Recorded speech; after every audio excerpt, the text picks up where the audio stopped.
जी बेटा, part B start करते हैं रिवीजन क्लास 2 का। अब मेरे प्लान के मुताबिक इन्वेंट्री मैनेजमेंट की बारी है। इन्वेंट्री मैनेजमेंट सीवीपी करा दे। इन्वेंट्री मैनेजमेंट में से भी 2 सवाल दे रहा है वो, तकरीबन 15 नंबर का टेस्ट कर रहा है। चलो खैर दोनों ही करने हैं, अगर आप लोगों को इतना इसरार है तो इन्वेंट्री मैनेजमेंट की बजाय मैंने लगता है इन्वेंट्री मैनेजमेंट आज भी रह जाना है। चलें कोई बात नहीं, अब सीवीपी को स्टार्ट करते हैं। ठीक है, सीवीपी एनालिसिस करते हैं। सीवीपी एनालिसिस जो है उसमें कोई इतना जे अगर ताड़ा रोला मुक गया हो तो मैं पढ़ा ला।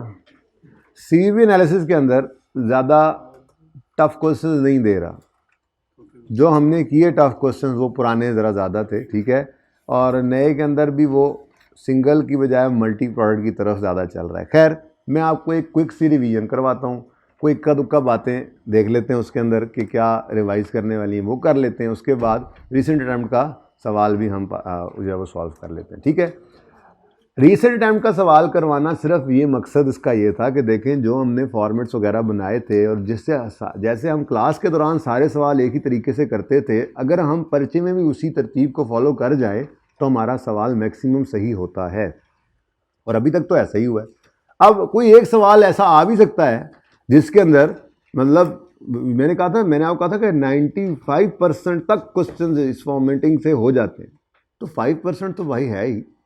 तो कोई पूरे पर्चे में एक सवाल ऐसा आ भी जाता है तो पासिंग मार्क्स उसमें भी लड़ झगड़ के आप कोई फिगर निकाल कर ले सकते हैं, लेकिन इंशाल्लाह ऐसी नौबत नहीं आएगी। आ जाए तो खैर है, कोई बात नहीं है, बाकी सवाल भी तो होंगे आपके पास अच्छा स्कोर करने के लिए। 70-80% से कम किसी सवाल में आप जो है वो स्कोर ना करना, अच्छा स्कोर करना है हर एक में। बस उसका तरीका ये है, आप 2 से 3 दफ़ा सवाल को पढ़ो, सबसे पहले आइडेंटिफाई हो जाए कि किस टॉपिक से है, उसके बाद उसका फॉर्मेट दिमाग में लाओ। ये कोशिश की थी कि इस मुसीबत से तो निकले हम कि सीएमए का हर सवाल डिफरेंट तरीके से होता है। हमने थोड़ा ये कोशिश की कि हम हर सवाल एक तरीके से करें। अब उसमें ये है कि 90% सवाल भी अगर वैसे हो जाए पर्चे के अंदर और 10% नहीं भी हो तो यार उसको माफ़ कर दो, बाकी 90 आसान भी तो हो गया, ठीक है ना। अगर हम ऐसा ना करते तो सारे के सारे सवाल ही ऐसे होते कि हर एक को हम सवाल अलग तरीके से कर रहे होते, ठीक है ना। तो सीबी की तरफ चलते हैं फिर। अब मैं पता नहीं, ये देखो ना, ये शॉर्ट टर्म डिसीजन मेकिंग है, इसके बाद क्या था, ये इन्वेंट्री मैनेजमेंट। देखो बारी भी लगी हुई थी इसकी ना, हुण नहीं, हुण मैं टुर पे आगे, मैं हुण जहन बना लिया जी। सीवीपी एनालिसिस भाई ये बोर्ड तो मिटवा दें, इसमें पिक्चर लेनी है भाई, ग्रुप पे भेजने के लिए तो ले लें, ठीक है भाई, आप बोर्ड मिटवा दें।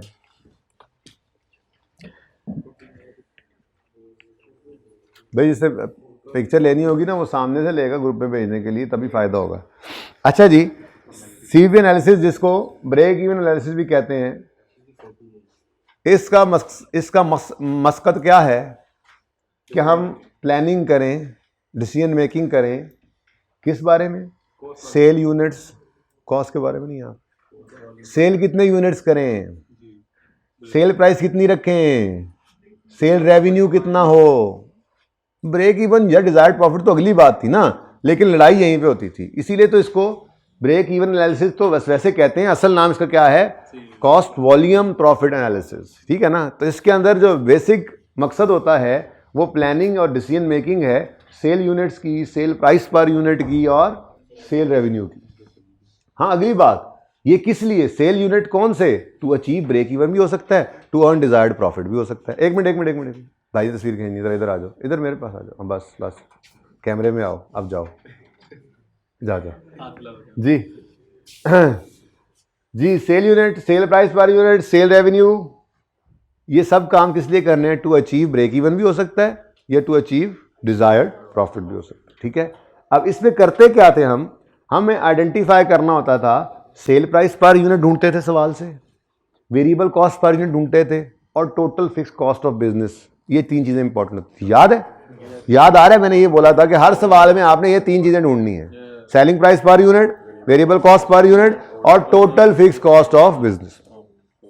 अच्छा, ये तो मैं अभी टेबल दिखाता ही हूं आपको, लेकिन फिर हमने ये भी कहा था कि अगर सवाल के अंदर पर यूनिट डाटा गिवन ना हो तो आपने टोटल की फिगर्स को लेके ही चल पड़ना है, खपते नहीं रहना, परसेंटेजेस के साथ चलते थे और टोटल्स के साथ चलते थे, ठीक है। मतलब कि आप कंट्रीब्यूशन पर यूनिट की बजाय CS रेशो की तरफ चले जाते थे, परसेंटेजेस पे चले जाते थे, ठीक है, और टोटल्स यूज कर लेते थे। तो अगर आपको सेलिंग प्राइस पर यूनिट नहीं गिवन, यूनिट्स कहीं से नहीं मिल रहे, तो सेल्स रेवेन्यू गिवन है तो वो यूज कर लो, रेशो निकल आएगी ना, कंट्रीब्यूशन पर यूनिट नहीं निकलेगा, कंट्रीब्यूशन मार्जिन रेशो निकल आएगी। खैर ये सारी बातें तो करते ही हैं, ठीक है।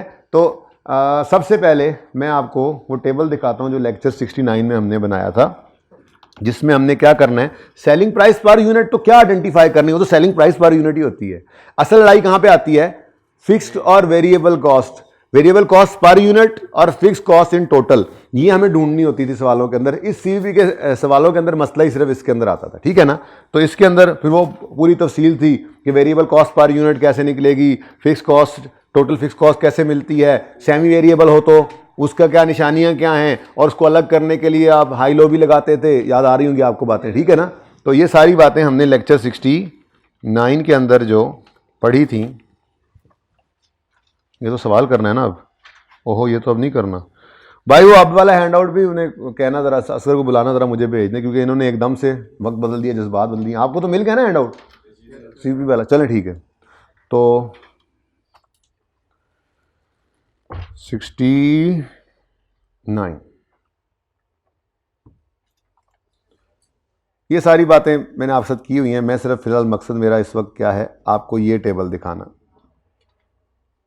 ये छोटी सी बातें वैसे ये भी की थी, ये भी अगर याद रख लें तो। भाई मुझे वो भेज दिया आपने, व्हाट्सएप कर दी, ठीक है।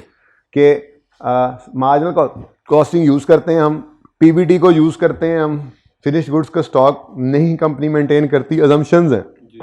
एक आधे सवाल में दिया भी होता तो मैंने कहा था सीवीपी एनालिसिस पहले खत्म हो जाता है, उसके बाद फिर यूज़ करके सेल से प्रोडक्शन या प्रोडक्शन से सेल यूनिट्स की तरफ जाया जा सकता है। हमारी सीवीपी एनालिसिस की अजम्पशन यही है कि क्लोजिंग ओपनिंग स्टॉक नहीं होता। एक सवाल में आया था, क्लोजिंग स्टॉक, मैं सवाल दिखा दूंगा अगर याद नहीं आया तो, ठीक है ना, चुप कर जाओ, मैं बताता हूँ सवाल याद आएगा। असल में उसने सवाल में रिक्वायर किया होगा प्रोडक्शन यूनिट्स, लेकिन सीवीपी एनालिसिस ने हमें देने होते हैं सेल यूनिट्स। तो सेल यूनिट्स निकल आएंगे सीवीपी एनालिसिस से, फिर ओपनिंग क्लोजिंग इन्वेंट्री यूज करके प्रोडक्शन यूनिट्स की तरफ जाते हैं हम, वो निकालने के लिए यूज हो सकते हैं, ठीक है। ये एक सवाल हमने किया भी था, एक या दो शायद किए थे। खैर अगली बात, अजम्पशन क्या है कि वॉल्यूम के चेंज होने से, ठीक है, अगर चेंज प्रोडक्शन में या सेल वॉल्यूम में हो तो उस वजह से कोई चेंज नहीं आता सेल प्राइस पर यूनिट में, वेरिएबल कॉस्ट पर यूनिट में और टोटल फिक्स कॉस्ट में। ये भी एक अजम्पशन थी हमारे सीवीपी की। हाँ वो अलग बात है कि हमने कहा था कि इन्फ्लेशन की वजह से ये सारी चीज़ें चेंज हो भी सकती हैं, ठीक है ना। लेकिन सिर्फ इन्फ्लेशन अगर ना बताए तो सिर्फ वॉल्यूम के बदलने से, सिर्फ प्रोडक्शन या सेल वॉल्यूम के बदलने से आपकी cell price per unit, variable cost या फिक्स कॉस्ट चेंज नहीं होती थी। खैर ये तो छोटी छोटी अजम्पशंस थी, ठीक है। इसकी वजह फिर कभी डिस्कस करेंगे, अब तो वो वक्त गुजर गया, ठीक है। अगर क्वेश्चन साइलेंट है और नहीं कोई इन्फ्लेशन, तो हमने सिंपल सी ये बात रखी थी कि ये हमारे सीवीपी एनालिसिस की असम्पशन है कि वॉल्यूम बढ़ेगा तो टोटल से रेवेन्यू तो बढ़ेगा, सेल वॉल्यूम बढ़ने से टोटल से रेवेन्यू तो बढ़ेगा, सेलिंग प्राइस पे कोई चेंज नहीं है, कम होगा तो कम हो जाएगा। वेरिएबल कॉस्ट भी टोटल में तो बढ़ेगी क्योंकि वॉल्यूम बढ़ रहा है, लेकिन पर यूनिट में सेम रहेगी, ठीक है।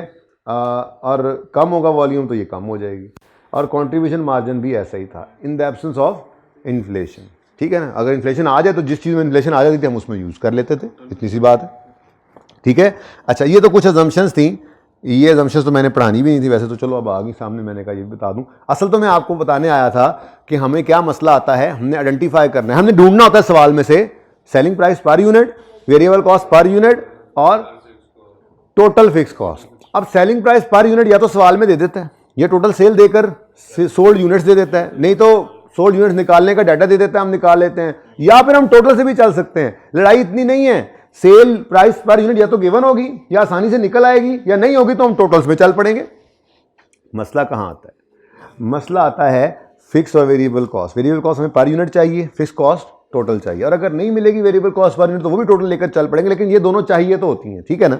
उसके लिए फिर आपको मैंने कहा था कि आइडेंटिफिकेशन ऑफ वेरिएबल फिक्स और सेमी वेरिएबल कैसे करनी है, इसके दो तरीके थे सीवीपी एनालिसिस के अंदर, इसके दो तरीके थे। ये हमने 2 दिन लगा के तकरीबन इस काम को किया था, उसके बाद मैं आपको सिखाता भी था। खैर अब यहां से देख ले,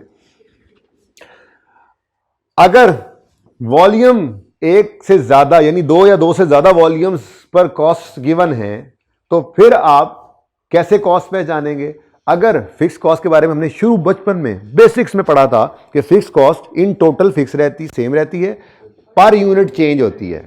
और कैसे चेंज होती है? इनवर्स रिलेशन है, यूनिट बढ़ाएंगे पर यूनिट कम होती जाएगी, यूनिट्स कम करेंगे पर यूनिट बढ़ जाएगी। तो इसका मतलब अगर कॉस्ट एक दो से ज्यादा वॉल्यूम्स पर गिवन है तो वॉल्यूम को यूज करके हम फिक्स कॉस्ट को पहचान सकते हैं। वो कॉस्ट जो वॉल्यूम के बढ़ने से टोटल में सेम रहे, वॉल्यूम के कम होने से टोटल में सेम रहे, लेकिन वॉल्यूम के बढ़ने से पर यूनिट कम हो, वॉल्यूम के कम होने से पर यूनिट बढ़ जाए, तो ये होती है फिक्स्ड कॉस्ट। ग्राफ्स बना के समझा था हमने बेसिक्स में।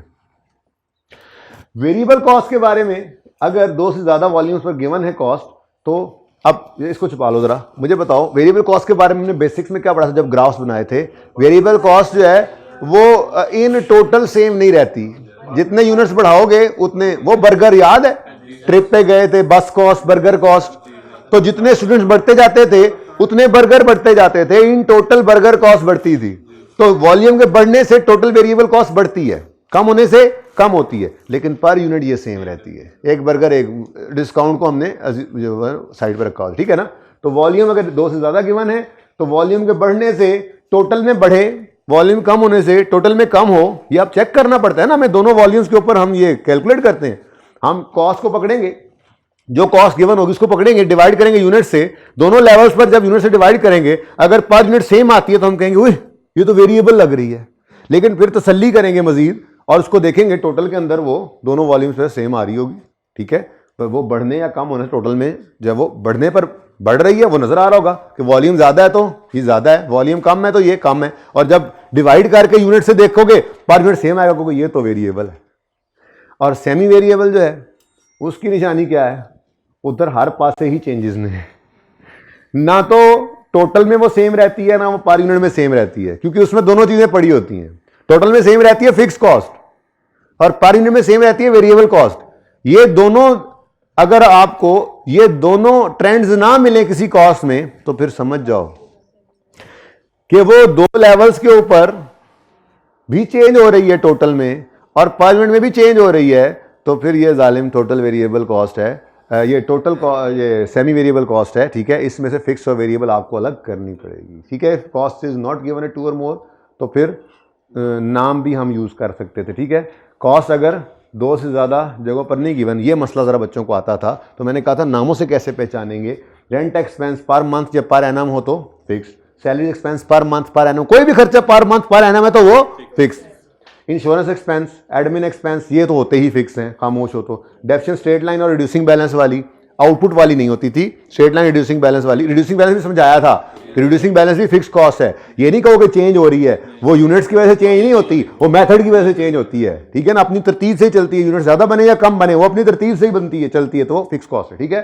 फिर इंटरेस्ट एक्सपेंस लोन का आ गया, सेलिंग एक्सपेंस इन टोटल अगर गिवन है तो फिक्स्ड एफओएच कॉस्ट बता रहा है नाम से। Storage expense per month per annum है, any cost per month per annum, any expense that remains unchanged with change in volume, ये नाम से ही पता लग जाएगा फिक्स कॉस्ट। और नाम से पता लगता है वेरिएबल कॉस्ट। अगर दो से ज्यादा लेवल्स पर नहीं, वॉल्यूम्स पर नहीं कॉस्ट गिवन तो कैसे पहचाने? नाम से कैसे पहचाने? Direct material, direct labour by default, खामोशी केस में भी सिर्फ डायरेक्ट मटेरियल डायरेक्ट लेबर हमेशा क्या होते हैं? डायरेक्ट मटेरियल तो पक्का जो है ना वो होता है वेरिएबल, और डायरेक्ट लेबर भी नॉर्मली वेरिएबल ही होता है, इसलिए खामोश हो तो ये दोनों तो variable. Variable production overheads 2x पे रिवीजन चल रही है भाई, 2x पे रिवीजन चले, तुम मोबाइल में बैठे हुए हो, फिर तुम कहोगे 2x पे रिवीजन होती है, समझ नहीं आती।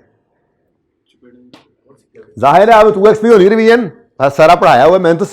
मैंने प्लान ओरिजिनली ये किया था कि मैं 2-3 सवाल, 2-3 पर्चे कोई उठा लूंगा, किए हुए में से भी उठा लूंगा, पीछे किए भी हुए हैं ना हमने। तो मैंने कहा यार 2-3 करने की बजाय एक करो, ऐसे कर लो, ये जरा बदल गया था जहन, तो क्विकली रिवीजन। असल में तो मैंने आपको सिर्फ आखिरी पर्चा करवाना था कॉन्फिडेंस देने के लिए, लेकिन वो जरा और ज्यादा कॉन्फिडेंस आ जाए कि थोड़ी रिवीजन हो जाती है ना आपकी कि अच्छा यार ये काम हमने ऐसे किया था, उसी को अप्लाई कर दें पर्चे में, तो आपको ये कॉन्फिडेंस होगा कि हाँ यार जो किया वही दोबारा करके पर्चे में जाएंगे, तो इंशाल्लाह 70-80% पर्चा हो जाएगा हमारा। और तुम मोबाइल में बैठे हुए हो, रामपुर मैसेज कर रहे हो।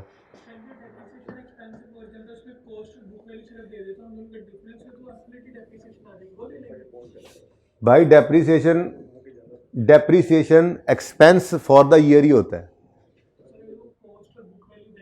यार। किसी स्पेसिफिक सवाल को लेके आओ तो उसकी एडजस्टमेंट पूछ लो ना। बात सादा सी है, डेप्रिसिएशन एक्सपेंस इतना तो पता होना चाहिए कि एक्यूमुलेशन से फर्क होती है चीज। Depreciation expense for the year, एक साल का, अगर एक साल की डिसीजन मेकिंग करे तो एक साल का फिक्स कॉस्ट है, अगर 6 महीने का रहे तो 6 महीने की डेप्रिसिएशन फिक्स कॉस्ट है, अगर 3 महीने की क्वार्टर का रहे तो 3 महीने की डेप्रिसिएशन फिक्स कॉस्ट है। अब सवाल आप पता नहीं कौन सा बीच में से एडजस्टमेंट पूछ रहे हो, वो सवाल लेके आओगे तो उसके रेफरेंस में मैं जवाब दे दूंगा, ठीक है। अभी जनरल बात, ठीक है। अच्छा, direct material, direct labour, variable overheads, ये तो हो गए ना वेरिएबल। सेलिंग मार्केटिंग अगर पर यूनिट गिवन है या selling marketing percentage of sale given है, अभी देखा था हमने सवाल में, अब मिट गया सवाल माजरत के साथ, तो नया सवाल करना था। डिलीवरी एक्सपेंसेस हैं, रेंट एक्सपेंस अगर फ्लोर एरिया ऑक्युपाइड के हिसाब से गिवन है, सारी बातें याद आ रही होंगी आपको। डेप्रिसिएशन अगर आउटपुट मेथड वाली है, या हर वो एक्सपेंस जो वेरी करता है, चेंज करता है प्रोडक्शन या सेल वॉल्यूम के चेंज होने से, तो वो क्या है, वेरिएबल। ये आखिरी लाइन इसलिए लिखी जाती है कि इतने जरा जहां पवे तुसी बात से फाड़ ना सको, बंदा कवे लिखा तो हुआ है। उस जनरल रूल क्या है, जो चेंज इन वॉल्यूम या सेल वॉल्यूम या चेंज इन प्रोडक्शन कैसे चेंज ना हो, फिक्स। जनरल रूल क्या है, जो चेंज इन वॉल्यूम से साथ चेंज हो जाए, प्रोडक्शन या सेल के वॉल्यूम से चेंज हो जाए, वो क्या है, देखो ना, कमीशन है, परसेंटेज ऑफ सेल, सेल बढ़ेगी कमीशन बढ़ेगा। क्या ख्याल है, पर यूनिट कमीशन गिवन है, जितनी यूनिट ज्यादा बेचोगे उतना कमीशन बढ़ेगा। तो जनरल रूल नीचे लिख दिया, ऊपर एग्जांपल्स वो हैं कि जनरल रूल नहीं भी आपको याद रहता, जनरल बस याद रखना है, ये नामों से ही सामने समझ आ जाती है। और जो सेमी वेरिएबल कॉस्ट, इसके जरा एग्जांपल्स कम है, ठीक है, नाम से आए तो, ठीक है। टेलीफोन चार्जेस, क्योंकि इसमें एक फिक्स्ड रेंट होता है और बाकी कॉल चार्जेस होते हैं। इलेक्ट्रिसिटी चार्जेस में भी ऐसे ही होता है, एक फिक्स लाइन रेंट होता है और कुछ यूनिट्स के ऊपर चार्जेस, कुछ तो नहीं है, यूनिट चार्जेस अलग होते हैं, तो कुछ वेरिएबल कुछ फिक्स, ठीक है। फैक्ट्री ओवरहेड्स अगर सिर्फ लिखा हो तो, प्रोडक्शन ओवरहेड कॉस्ट लिखा हो तो, ये क्या है, ये टोटल होते हैं। तो इनको बाइफरकेट करना हो तो नॉर्मली हाई लो लगता है, विद या without change in fix variable cost, ठीक है। ये बात तो हो गई थी, लेकिन इधर नॉर्मली आपको सीवी में यही नजर आता है। जो दूसरा तरीका था ना फिक्स और वेरिएबल को बाइफरकेट करने का, वो कौन सा था, वो जो हम टोटल निकालते हैं, टोटल फिक्स ओवरहेड निकालते हैं, उसमें से फिक्स अलग करते हैं और वेरिएबल करते हैं, वो स्टैंडर्ड कॉस्टिंग में ज़्यादा यूज़ हुआ था। और कोई तीसरा तरीका तो नहीं सीखा था हमने, दो ही है ना, ये दो ही थे। वो हाई लो के अंदर दो अलग कर दिए ना, ठीक है। यहाँ कहीं पे हमने जो देखा था, ये इनको सेपरेट करने के दो ही तरीके हैं, हाई लो या ये रेट वाला तरीका, ठीक है। तो हाई लो वाला तरीका आपको सीवी में नज़र आएगा, सवालों में हमने देखा भी था, ये नज़र नहीं आएगा, ठीक है, और सही है। अच्छा जी, तो अच्छा जी, यहाँ तक अब ये बात थोड़ी सी रिवीजन हो गई। पहली बात कि हमने प्लानिंग करनी होती है सेल्स के यूनिट्स की, सेलिंग प्राइस पर यूनिट की या सेल रेवेन्यू की। किस लिए, कभी वो कह देता है कि जी जब हम नो प्रॉफिट नो लॉस पे आ जाएं, ब्रेक इवन, या हम डिजायर्ड प्रॉफिट कमाना चाह रहे हैं, ठीक है, तो उसकी प्लानिंग अब आइडेंटिफाई करना पड़ता है, selling price per unit, variable cost per unit और टोटल फिक्स कॉस्ट, ठीक है।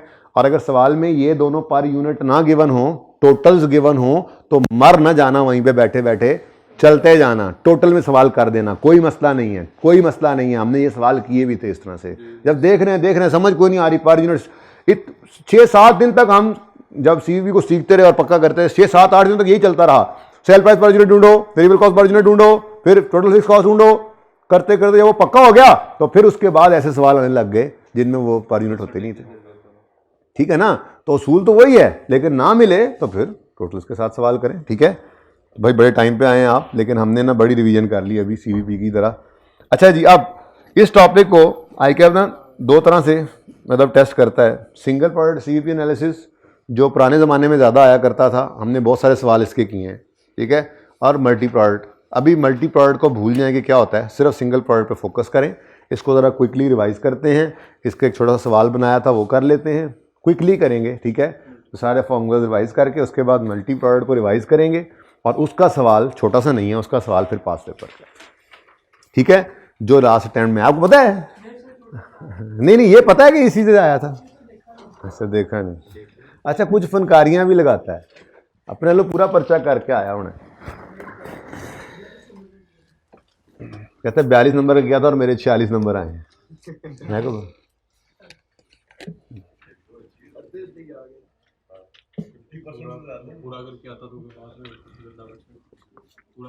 सिर्फ हबीब इंडस्ट्रीज वाला सवाल ये पकड़ लेता ना, सिर्फ इतना आसान सवाल था। उसमें से ना एक एडजस्टमेंट सिर्फ मसले वाली थी, आपको याद है ना कल वाली, उसमें थोड़ा सा फंसे थे, वो भी एंड पे आके फंस गए थे, घर जाके वो भी इजी हो गई। 40 आए हैं। अच्छा अच्छा अच्छा, चलो तो 2-4 कहीं और से अच्छा ही कर ले, तो 2-4 कहीं और से भी ले ही लियो।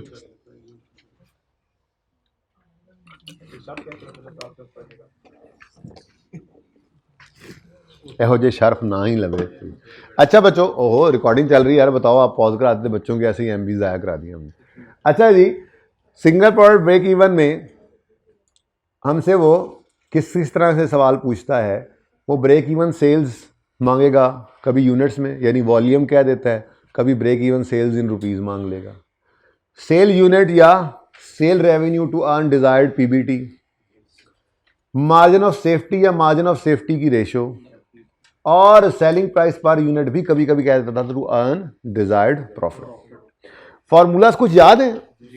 नहीं समझ नहीं मिल रहा लेक्चर, कोई बात नहीं बेटा, वो बाद में मिल जाएगा, अभी इसके ऊपर गौर करें। ये मैंने नीचे जो फॉर्मूलाज है ना, वो वहीं से उठाए हैं जहां पे आपको लिखवाए थे, तो जब वहां पे पहुंचेंगे ना, ये नहीं लिखा हुआ, ये तो अब लिख के लाए, रात को लिखा है, वो फॉर्मूलाज वहीं से उठाए हैं। हाँ, उसमें अगर कोई मैंने रद्दो बदल किया है तो वो आपको नजर आ जाएगा इंशाल्लाह, उसके बाद फिर उसको पिक्चर आप ले लीजिएगा एंड पे, ठीक है। तो ये 4 तरह की रिक्वायरमेंट आपने देखी सवालों के अंदर, आपको नजर आती थी, ठीक है। ब्रेक इवन सेल्स या रेवेन्यू या यूनिट्स, फिर सेल्स या रेवेन्यू या sale units to earn desired profit, ठीक है, या मार्जिन ऑफ सेफ्टी यूनिट्स में मांग लेता था, मार्जिन ऑफ सेफ्टी रेशियो भी मांग लेता था, या सेल प्राइस पर यूनिट भी सवालों का। वो सेल प्राइस पर यूनिट वो बताता हूँ आगे, फॉर्मेट बनाया हुआ है, बल्कि आपको बताया था total fix cost plus total, सारी टोटल कॉस्ट करके हम उसमें से वो जो है वो प्रॉफिट को ऐड कर लेते थे, ठीक है, और फिर उसको डिवाइड करते थे यूनिट्स के साथ, ठीक है ना।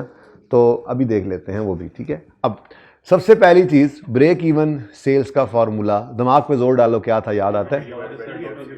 Total fixed cost of business divided by contribution per unit, ठीक है, ये ब्रेक इवन का। और अगर डिजायर्ड प्रॉफिट भी आ जाए तो total fixed cost of business plus desired PBT, PBT याद रखना है, हाँ, पैट नहीं लेना बस, ठीक है, divide by contribution per unit. Contribution per unit क्या होता था?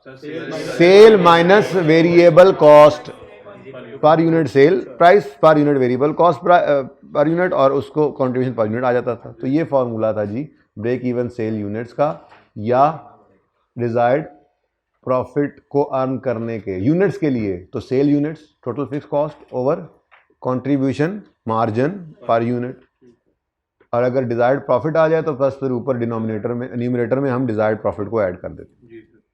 कंट्रीब्यूशन पर यूनिट कैसे निकलेगा? Sale price per unit minus variable cost per unit, ठीक है। अच्छा, अगर ब्रेक इवन रुपीज में मांग ले, तो मैंने असल क्लास में ये भी लिखवाया था कि बच्चे क्या करते हैं, जो ब्रेक इवन यूनिट्स निकले होते हैं उसी को सेलिंग प्राइस पर यूनिट से मल्टीप्लाई कर देते हैं, बस वो आपको पता है, अगर कभी काम चले तो ऐसे चला लेना, मैंने आज नहीं लिखा, ठीक है। आज मैंने क्या लिखा है आपको, जो दूसरा तरीका बताया था, अगर ब्रेक इवन सेल रुपीज में मांग ले तो क्या करेंगे?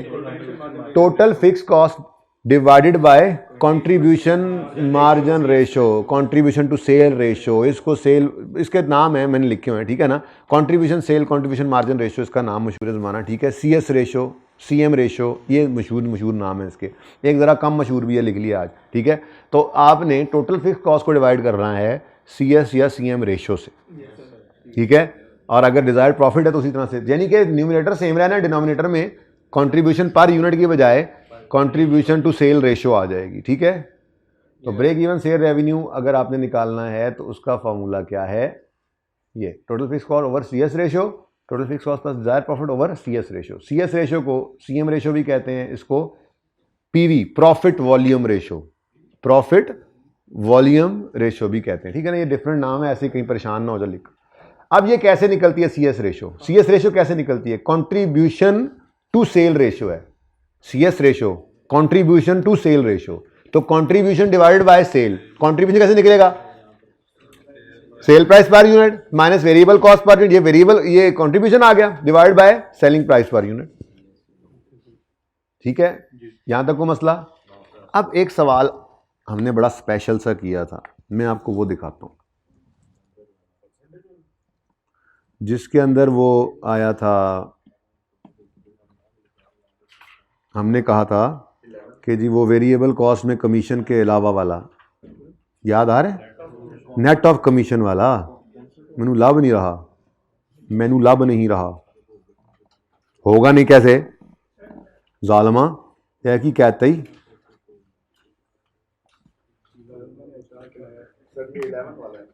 11 में है वो फिर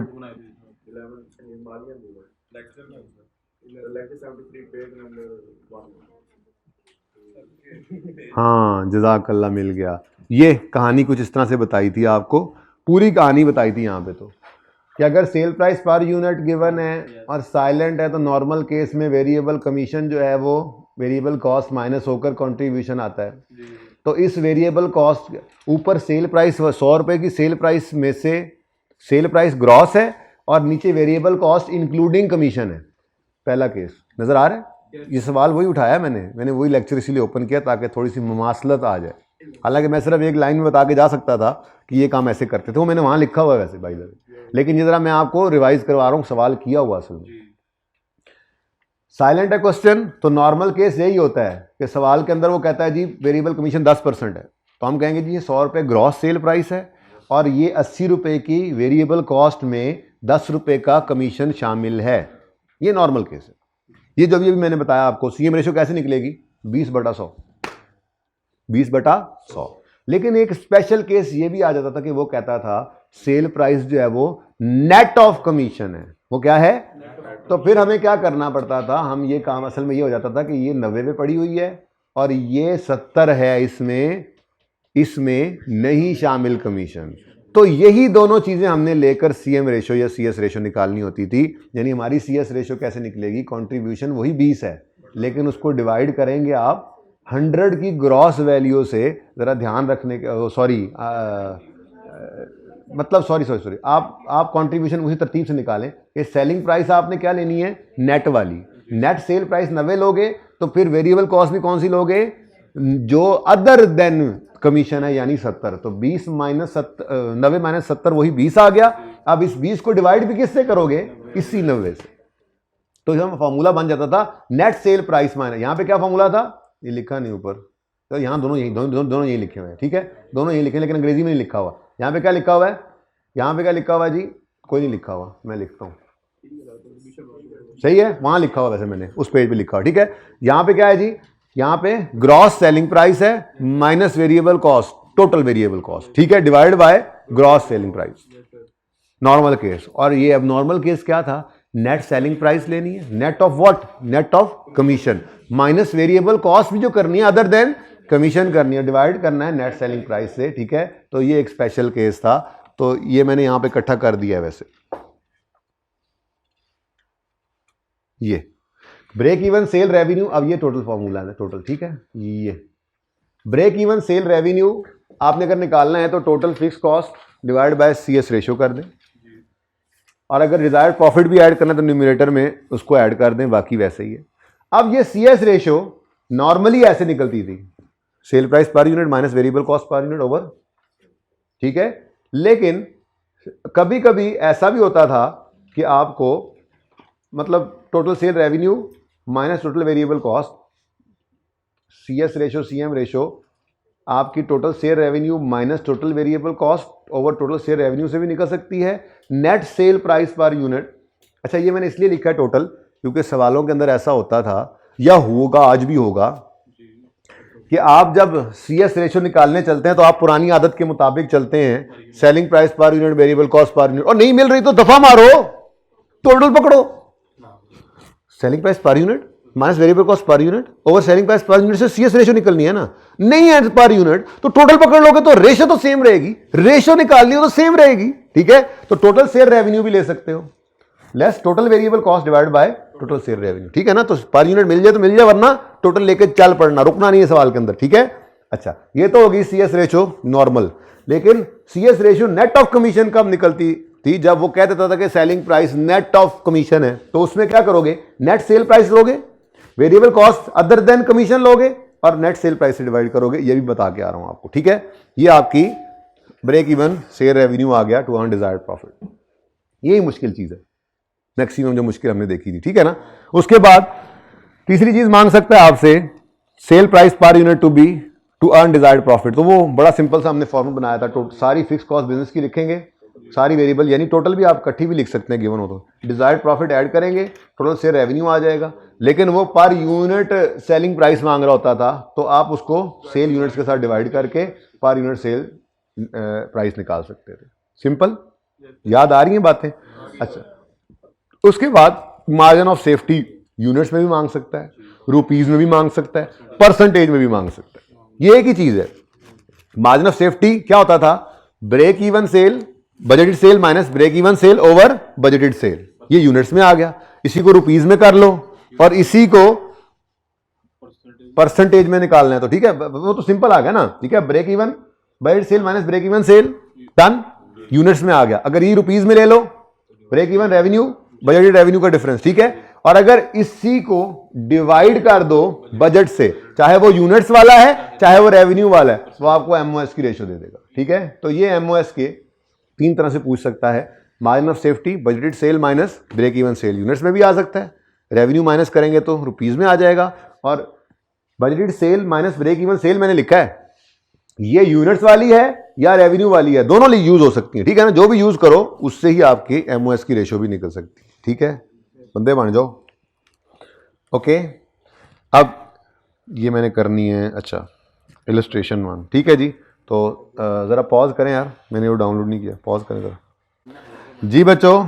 आज वाले हैंडआउट के अंदर क्वेश्चन 1 है, AFL produces and sells a single product H, following data relates to their current year, production and sale units given है, CS रेशियो गिवन है, कॉस्ट पर यूनिट गिवन है, फिक्स कॉस्ट भी per unit given है, next year की projections दे दी गई हैं। वेरी सिंपल क्वेश्चन, ऐसे ही बिल्कुल सिंपल सा डाटा था, बिल्कुल सिंपल, बस लिखवाने का टाइम बचाया क्लास के अंदर, ये ज़बानी सवाल लिखवाने वाला था।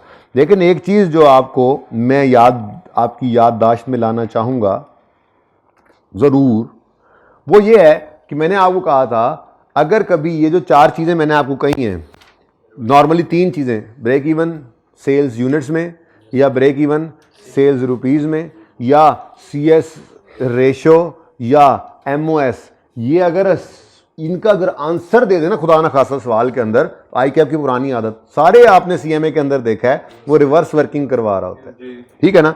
जैसे मैंने आपको यहाँ पे बताया था, पता नहीं आप वो कौन से लेक्चर में था भाई, सारे लेक्चर बता रहे हैं माशाल्लाह, अल्लाह नजर बद से बचाए से। ये 74 तो है ही नहीं बीच में, इसी के अंदर ही था जो अभी मैंने ओपन किया हुआ था। ये मैंने कहा था, अगर आपको ब्रेक इवन सेल यूनिट्स में दे दे तो वो कोई एक चीज़ मिस करेगा, एक चीज़ दे देगा, दूसरी फाइंड करवा रहा होगा, आंसर दे देगा ना। इसका आंसर आ गया तो इनमें से कुछ एक, इसका आंसर आ गया तो इधर से, इसका आंसर आ गया तो इधर से, ठीक है। अब हमारे सवाल के अंदर वेरिएबल कॉस्ट गिवन है, ठीक है, हमारे सवाल के अंदर सेलिंग प्राइस मिसिंग है, तो CS रेशियो देकर वो सेल प्राइस निकलवा रहा है, बताया था आपको, ठीक है, तो सही है ना। तो ये काम हुआ करता था। तो अगर किसी रेशियो का आंसर आ जाए तो फौरन रुक जाया करें, ध्यान किया करें, ठीक है।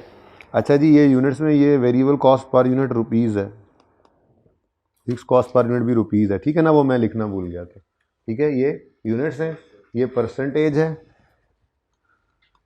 ठीक है, और नीचे रुपीज़ पर यूनिट है, ठीक है। अच्छा, अब जी बच्चों शुरू करते हैं अब काम। सबसे पहली चीज़ क्या जी मांगी गई है हमसे, contribution per unit of current year निकाल लें। ये यही ना कर लें, दूसरा सवाल पास पेपर वाला उधर करते हैं, मैं ज़रा बैठ के करा देता हूँ, आसान सवाल है, ठीक है। फार्मूलाज आपको मैंने रिवाइज कराए हैं ना, ज़रा वही रिवाइज करवा रहा हूँ, ठीक है। ये फार्मूलाज आपके, ज़रा एक बार देख लो इनको तसल्ली से, एक बार ज़रा देख भी लो इनको, एक बार ज़रा दोबारा देख लो। ये जी बस इतने से ही फार्मूलाज हैं। ये ब्रेक इवन सेल अगर यूनिट्स में है, टू अर्न डिजायर्ड प्रॉफिट, या to break even sale units निकालो, टू ब्रेक इवन या टू अर्न डिजायर्ड प्रॉफिट, तो total fix cost over contribution per unit, profit add कर दोगे तो वो वाले आ जाएंगे, ठीक है। और अगर सेल रेवेन्यू कंट्रीब्यूशन कैसे निकलता है, selling price per unit minus variable cost per unit. फिर ब्रेक इवन सेल रेवेन्यू निकालना है, या से रेवेन्यू निकालना है to desired profit, numerator same है, डिनोमिनेटर में सी एस रेशो डाल दो। सी एस रेशो कैसे निकल सकती है? सी एस रेशो नॉर्मली तो selling price per unit minus यानी कॉन्ट्रीब्यूशन डिवाइड बाय सेल है। अब वो कॉन्ट्रीब्यूशन पर यूनिट में ना मिले तो टोटल में कर देना, ठीक है। बाकी नेट ऑफ कमीशन भी हम कभी कभी निकाला करते थे ये सी एस रेशो निकालते हुए, तो ये एक दो सवाल किए भी थे हमने, गालिबन 2 सवाल थे, ठीक है।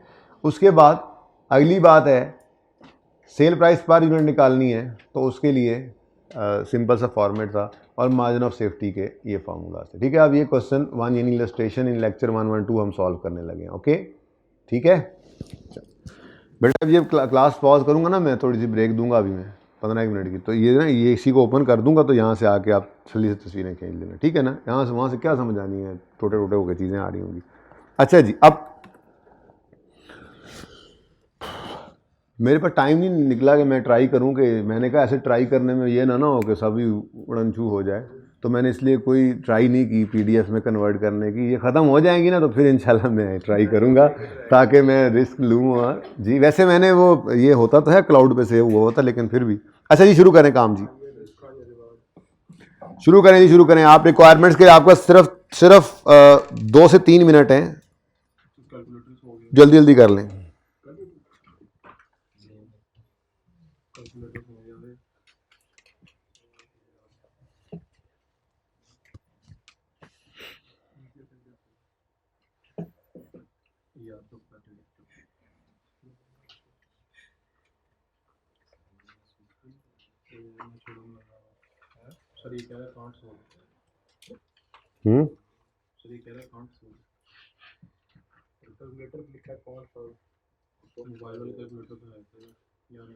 तो मैं क्या करूँ?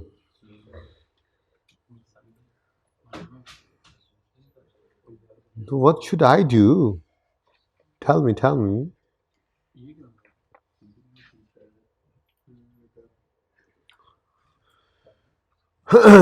अच्छा जी, कंट्रीब्यूशन पर यूनिट, अरे इतना आसान काम भी आप अब हमसे करवाएंगे जी। ए पार्ट है कंट्रीब्यूशन पर यूनिट निकाल दें जी। Variable cost selling price per unit given है। ओ अच्छा, यही तो गिवन नहीं है। Variable cost per unit given है ₹70 पर यूनिट। ये मुझे नहीं पता भाई, सेलिंग प्राइस पर यूनिट मुझे नहीं पता, ठीक है, लेकिन वेरिएबल कॉस्ट पर यूनिट मुझे पता है, divided by selling price per unit, ये मुझे नहीं पता। अब एक छोटी सी वर्किंग करनी पड़ेगी जी। वर्किंग करेंगे, उसने हमें दी हुई है सी एस रेशो, तो सी एस रेशो को लिख लें। सी एस रेशो ये तो बताई हुई बातें, ठीक है। सी एस रेशो के अंदर आपको यही काम करना पड़ता था, ठीक है। पर यूनिट कंट्रीब्यूशन तो नहीं है ना, सी एस रेशो तो है ना हमारे पास, ठीक है। हम कहते थे जी selling price per unit minus variable cost per unit divided by selling price per unit, ठीक है, इनटू 100 कर देंगे। ऐसे ही है, असल में ये चाहिए था ना, मैं डायरेक्ट ही लिखने लगा था, फिर रहने दो, ठीक है। असल में तो हमें ये कंट्रीब्यूशन चाहिए जो इस तरह से निकल आएगा, लेकिन इसमें मुझे सिर्फ क्या गिवन है, मुझे ये ₹70 पता है, मुझे इसका नहीं पता, ये ढूंढने निकला हूँ मैं वर्किंग वन में, ठीक है।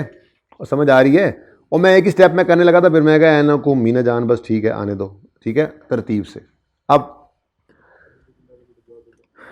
जी बेटा, सी एस रेशो कितनी है? 0.65, 65% पे 0.65 कर दिया, वो 100 भी उड़ा दिया, ठीक है। ये मुझे नहीं पता, ये मुझे पता है, और ये तो वही है x। अब इसको सॉल्व करके बता दो या मैं करूं? 0.65x हो गया, इधर आके 0.35x रह गया, ये उधर चला गया, तो 70 को 0.35 से डिवाइड करें तो x selling price per unit आ गई ₹200। अब इसमें यूज़ भी होने आगे सारे सवाल में, लेकिन मेरी पहली रिक्वायरमेंट पूरी हो गई, ठीक है जी। ₹200 तो मेरी वर्किंग है, लेकिन मुझे कंट्रीब्यूशन उसने मांगा था मुझसे, तो ₹200 पर यूनिट आ गया वर्किंग नंबर 1 से, और हमारा कंट्रीब्यूशन पर यूनिट आ गया ₹130,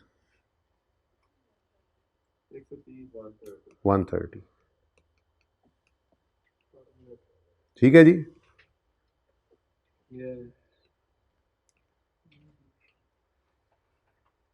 टिल्ली जी यस की थी मुंडे ने, है ना। लिटमस पेपर में। जी बच्चों इजी था। चलें आगे, रिवीजन हो रही है, revision. Budgeted profit for current year, current year का बजटेड प्रॉफिट निकालना है भाई, करंट ईयर का। रिक्वायरमेंट भी आ गई, करंट ईयर बजटेड प्रॉफिट। हाँ जी, बजटेड प्रॉफिट कैसे निकलेगा? बजटेड प्रॉफिट में सारी चीजें बजटेड लेनी होती हैं, ठीक है। तो budgeted sale revenue,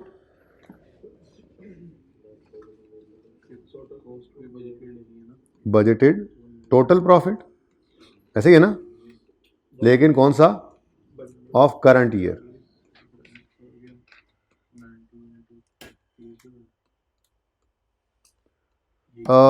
proper format बना लें, आपकी मर्जी है, शॉर्टकट चला लें, आपकी मर्जी है। उसने कौन सा स्टेटमेंट कही है? तो budgeted sales, budgeted sales revenue जी, कितने यूनिट्स हैं? ये प्रोडक्शन एंड सेल यूनिट्स 30,000, और सेलिंग प्राइस पर यूनिट अब हमारे पास आ चुकी है 200 रुपये बेटा, 130 कंट्रीब्यूशन है, सेलिंग प्राइस पर यूनिट 200, यही ध्यान रखना थोड़ा सा बस, ठीक है जी। तो रुपीज़ 30,000 यूनिट्स है इंटू रुपीज़ 200, ये अब वो आपने वर्किंग वन का रेफरेंस दे देना यहाँ पे, ठीक है। वर्किंग वन 6,000 थाउजेंड में करना है, रुपीज़ इन थाउजेंड्स, ठीक है जी।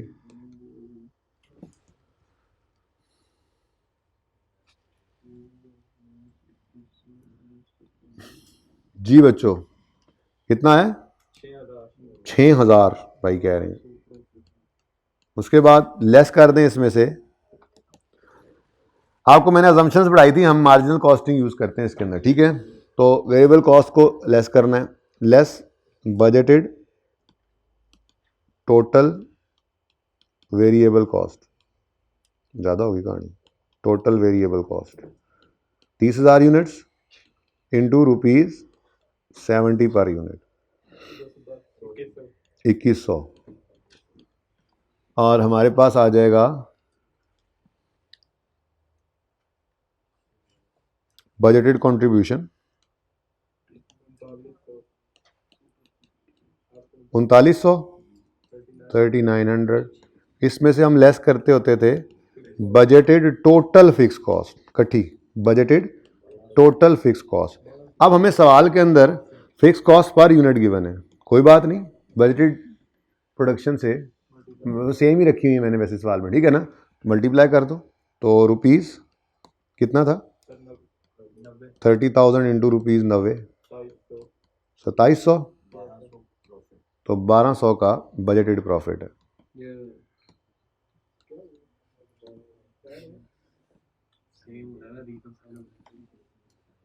इसकी यस सही वाली ऐसी ही है, मुझे पता है जी।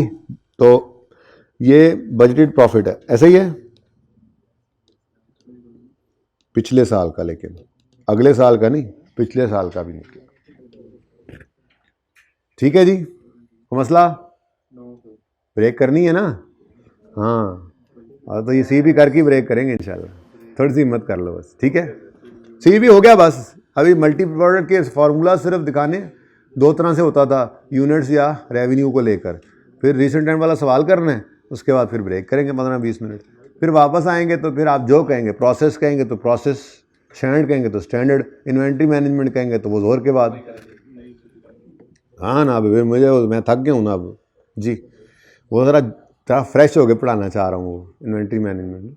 अच्छा जी, हो ही जा रहा है, सवाल हो ही जाना था, मैं जो बनाया है आई के बच्चा मैं बनाना था, बच्चे वहाँ से ना बनाना जी, मैंने सिर्फ फॉर्मूला रिवाइज करने थे।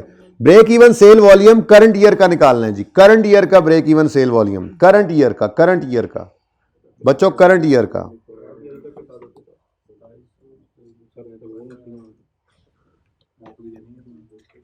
मॉक मैंने नहीं बनाना, और पता नहीं, हाँ सलमान साहब बनाएंगे।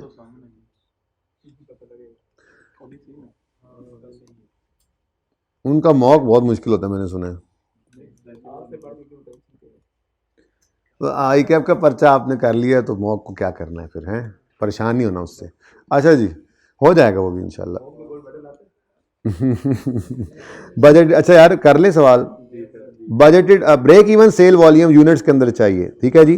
ब्रेक इवन सेल्स वॉल्यूम चाहिए, ऐसे ही है यानी यूनिट्स, लेकिन ये करंट ईयर के लिए बेटा, करंट पीरियड, ऐसे ही है और सही है, लिखा हुआ है स्पेसिफिकली। अब total fix cost of business कितनी है अभी तो निकालिए सामने, ₹2700,000।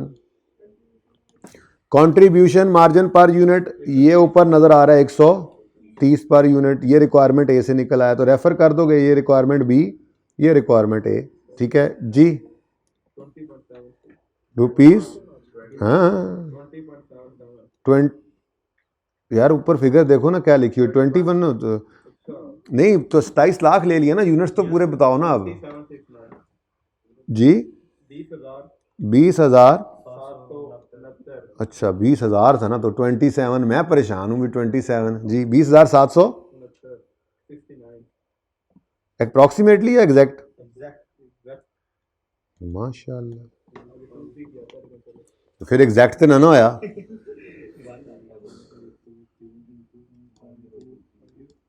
तो बस ये लिखना था मैंने, और तो कुछ नहीं जी बेटा। रिक्वायरमेंट सी इज ओवर, को मसला है तो पूछो।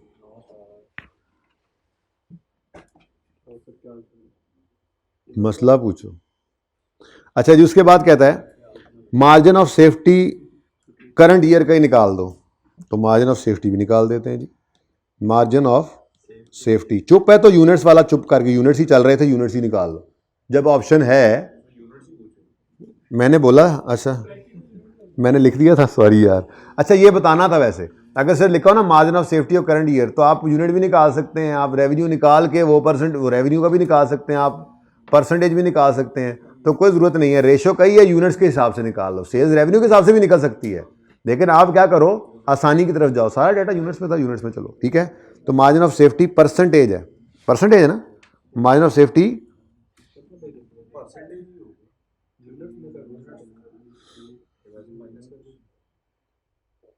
परसेंटेज निकालो यार, यूनिट्स तो बहुत आसान है। मार्जिन ऑफ सेफ्टी परसेंटेज यानी कि रेशो, वो भी निकालनी है, वो निकालने की क्या ज़रूरत है जब एक ही में सारा कुछ कवर हो जाएगा।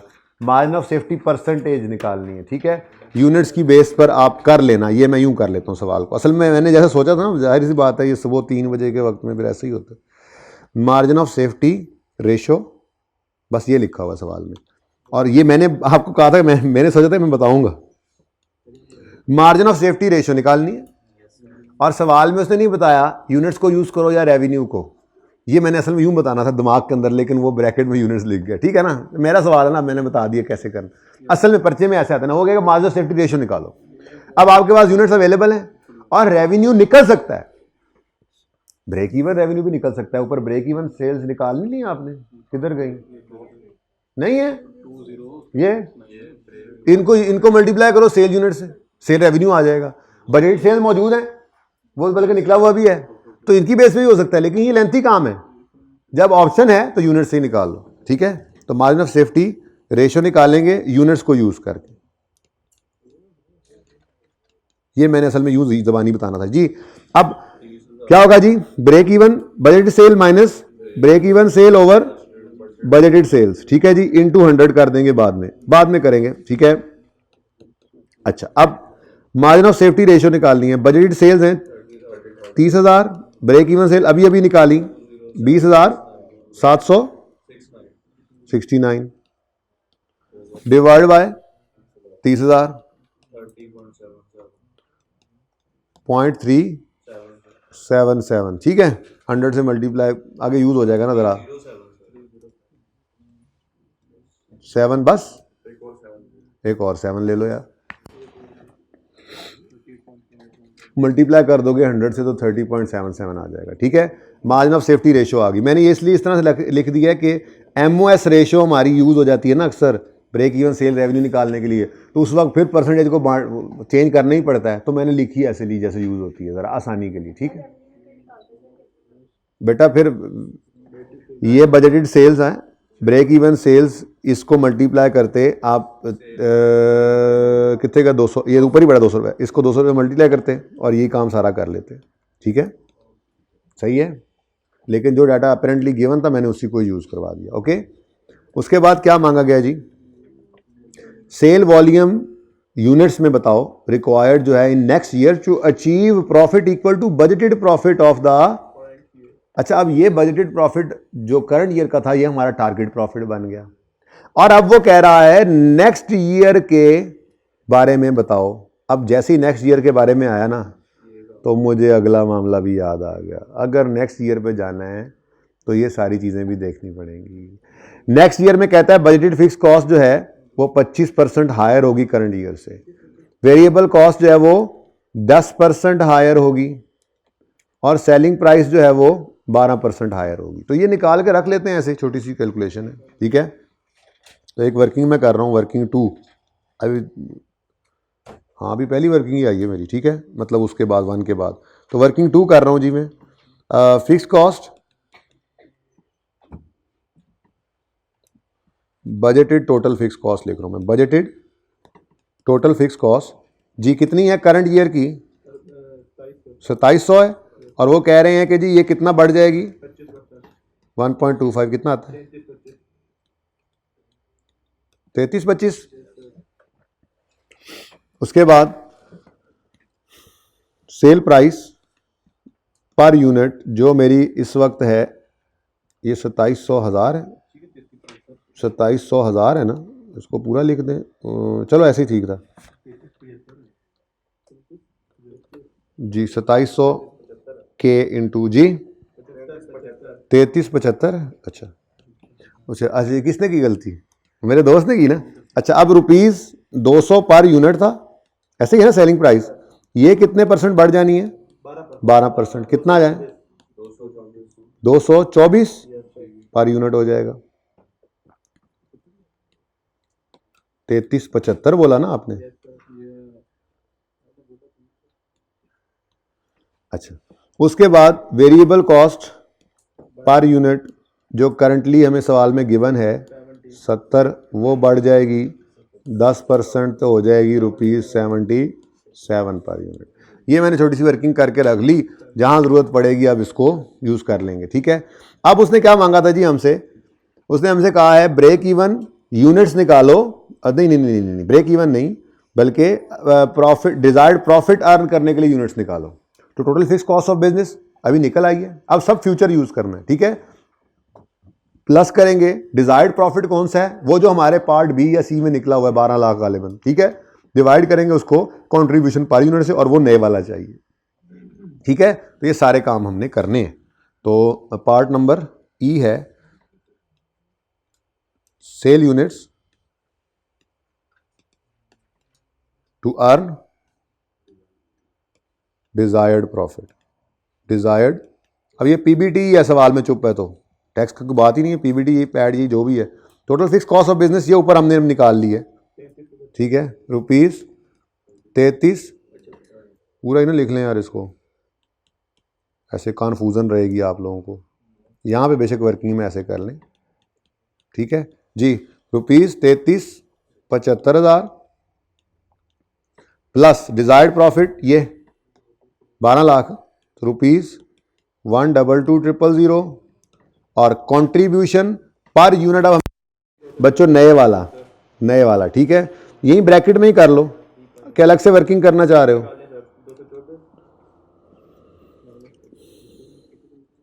जी वर्किंग 3 भाई कह रहे हैं अलग से कर लें, फिर अलग से क्या, यहीं पे कंट्रीब्यूशन ऊपर वाली वर्किंग में निकाल के रख लेते हैं, फिर ये भी फिर यहीं पे ही कर लो। नया कंट्रीब्यूशन पर यूनिट कितना है, ₹224 पर unit minus ₹77 per unit, answer आता है 147 पर यूनिट। चलो फिर अब ये यहीं पे कर लिया, ठीक है। अच्छा जी, तो ये आ गया रुपीज़, और भाई ये समझ आ रही है फिगर कहाँ से आई है, ₹147, 224 माइनस 77 की है, ओके जी। कितने यूनिट्स आते हैं, 31122 units approximately.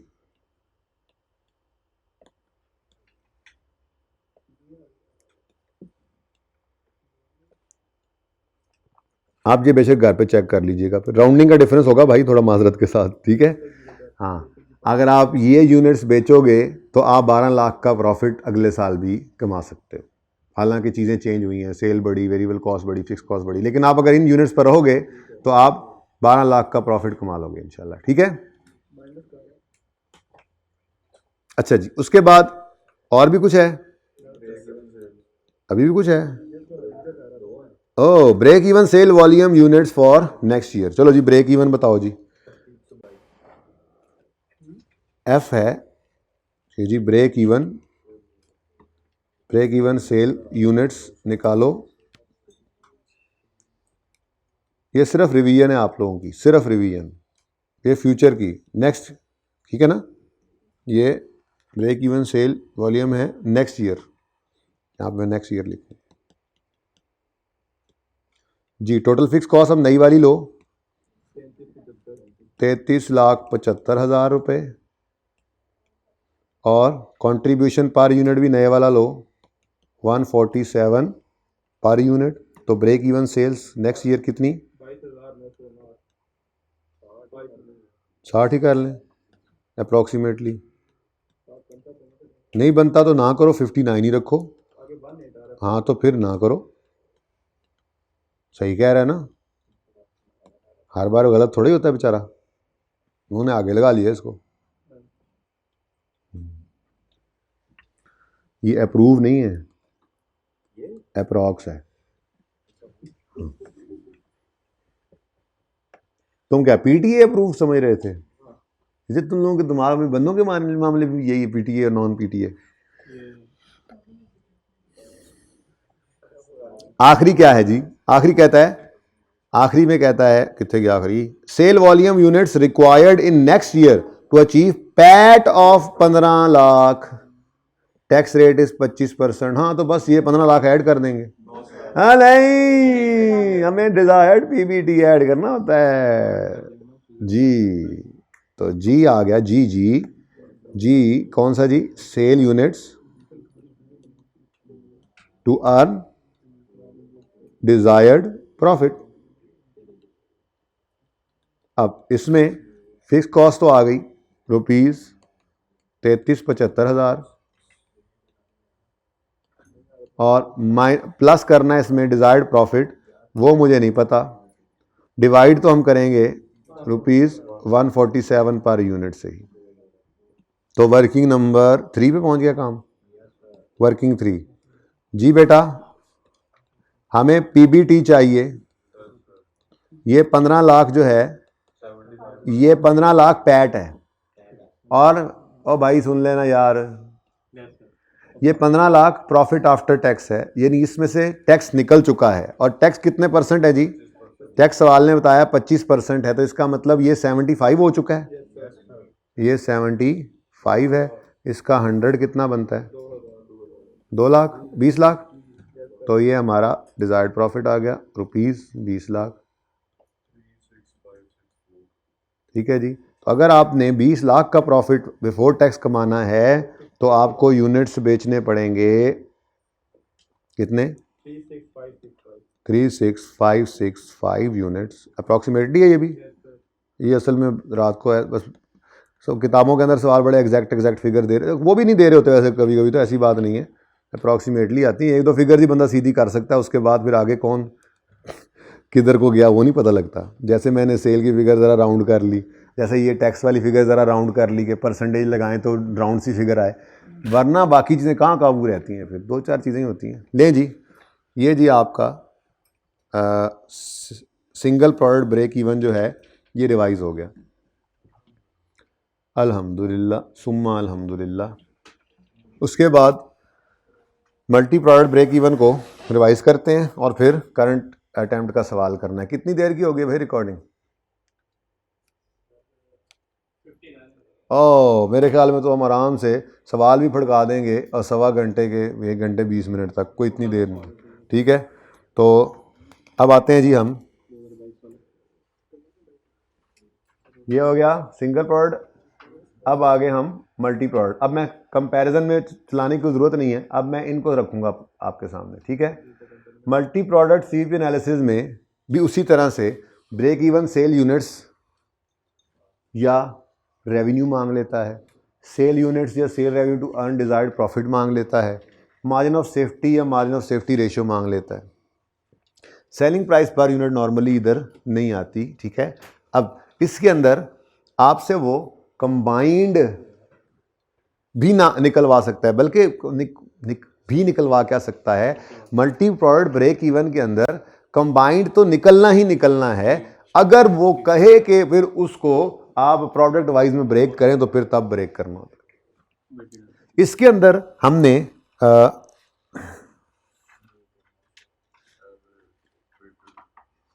Firstly combined will be done go for product wise if only if required. मुझे यूँ लगता है कि मैंने लेक्चर्स के अंदर ज़रा ज़्यादा तफसील से इसको लिखा था, मैं देख लूँ ज़रा। वैसे मैंने कल देखा तो था वहाँ से,